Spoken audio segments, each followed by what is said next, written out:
Neste vídeo, vamos dar continuidade ao nosso estudo sobre o Bitcoin. Vamos entrar, de fato, no Bitcoin. Aqui nós podemos ver o gráfico com a cotação ao longo do tempo do Bitcoin. Nós podemos ver que até 2017 ele estava constante, porém, em 2018 ele atingiu seu máximo, seguida de um momento de queda, e vem oscilando consideravelmente ao longo após a máxima de 2018.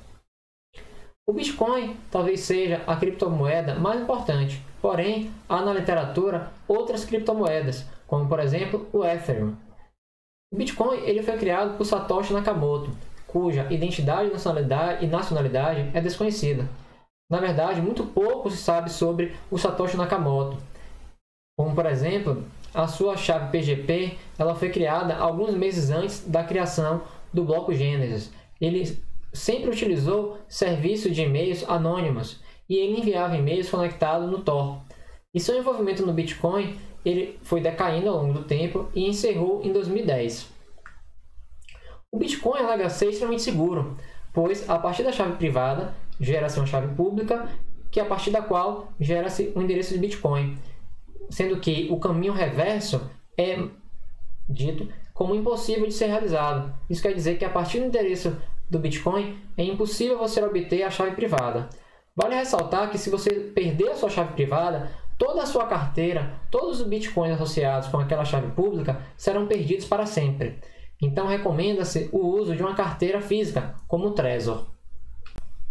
Como nós comentamos anteriormente, existe o bloco Gênesis.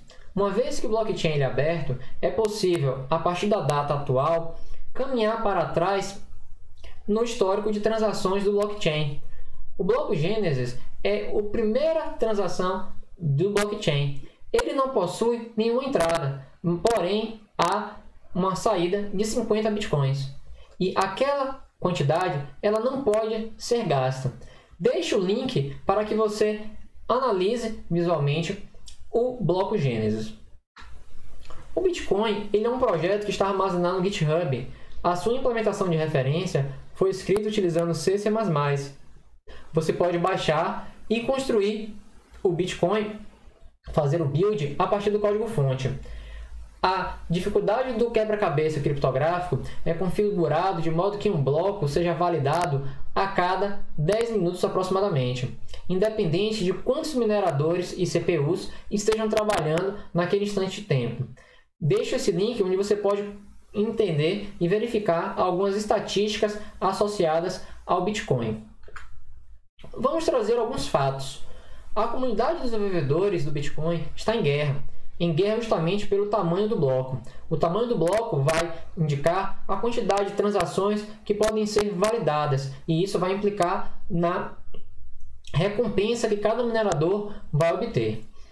Atualmente, o tamanho do bloco está atualmente entre 1 MB, e os usuários eles tinham que pagar aproximadamente 5,50 dólares em média, para fazer com que a sua transação seja validada, processada de uma forma rápida. E então, podemos perguntar, quem possui o maior poder e nas mãos de quem o poder deve residir? De um lado, nós temos os desenvolvedores, que mantêm o software do Bitcoin e que de fato tem a palavra final. Ou o poder deve estar na mão dos mineradores, que justamente realizam o trabalho de validar e gastar energia elétrica para validar transações. E muitas vezes os mineradores argumentam que determinadas melhorias solicitadas elas nunca foram escolhidas pelos desenvolvedores para implementar. E na verdade, a especulação na criptomoeda Bitcoin faz com que o seu valor varie muito.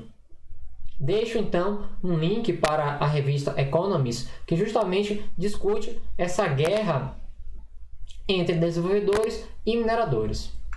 Ainda sobre alguns fatos. O Facebook, ele justamente numa matéria apresentada de junho de 2019, ele alegou que iria criar a sua própria criptomoeda. Não só o Facebook, mas outras grandes empresas estão entrando nesse mercado de criptomoedas. Dando continuidade a alguns fatos.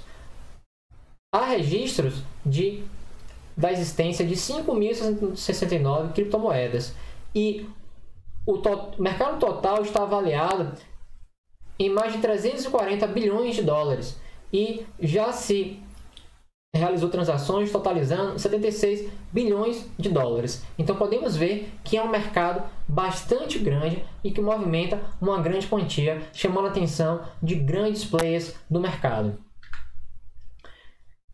Vamos então entender um pouco como prover segurança na sua carteira de Bitcoin. O primeiro passo é criptografar a sua carteira. Recomenda-se o uso de várias carteiras, recomenda-se manter cópias de backup, mantenha as chaves offline se você puder. Se você vai manter as suas economias, a sua carteira em casa, então utilize apenas um computador de uso exclusivo para Bitcoin e sempre receba Bitcoin em um novo endereço. Exemplo, se eu vou receber um Bitcoin de uma transação realizada com uma pessoa X, eu posso criar um endereço para receber aquela transação. Uma forma bastante segura é utilizar um recurso chamado Cold Wallets, que são dispositivos de hardware que não são conectados com a internet, como nós podemos ver nas imagens ao lado, que eles são plugados no computador e então podemos utilizar essa carteira. Na literatura, essas carteiras são ditas como bastante seguras e elas são, na verdade, um hardware. Então, é um dispositivo externo, como um Ledger Nano S ou Trezor, que vai armazenar as suas chaves privadas. E então você pode apertar um botão para completar uma transação. E então os hackers eles não vão ter condições de assumir o controle. Há também uma possibilidade mais extrema, que é justamente utilizar uma carteira de papel. Você vai imprimir a sua chave privada e o seu endereço público em um pedaço de papel ou algum outro material. E então você vai armazenar a sua chave privada em um local como um cofre, de modo que só você tem acesso. Porém, justamente há a possibilidade de você perder aquele papel ou então alguma outra pessoa adentrar em sua residência e roubar a sua carteira de papel. As hot wallets, elas são muito mais comuns. Elas estão conectadas na internet, são altamente acessíveis, pois de qualquer computador você pode acessá-las. Porém, elas estão vulneráveis a ataques de hackers e até mesmo de phishing, onde um site pode ser forjado tentando roubar informações. Ainda sobre as carteiras, você pode justamente armazenar uma porcentagem do seu patrimônio em cada carteira para minimizar o risco de manter a acessibilidade tanto quanto requerido. Então, você mantendo várias carteiras, você pode acessar conforme a sua necessidade. E deixa uma pergunta: o Bitcoin, ele mantém a anonimidade ou ele é extremamente privado, de modo que você não vai conseguir ser rastreado? Na verdade, o Ledger ele é aberto e público. Qualquer pessoa pode verificar as transações. Então, você pode rastrear uma moeda do Bitcoin por todo o seu tempo de vida. E deixo como exercício para que você leia um pouco sobre o Silk Road, que justamente foi um marketplace na Deep Web que se baseava no uso do Tor, e os seus criadores foram presos pelo FBI e condenados.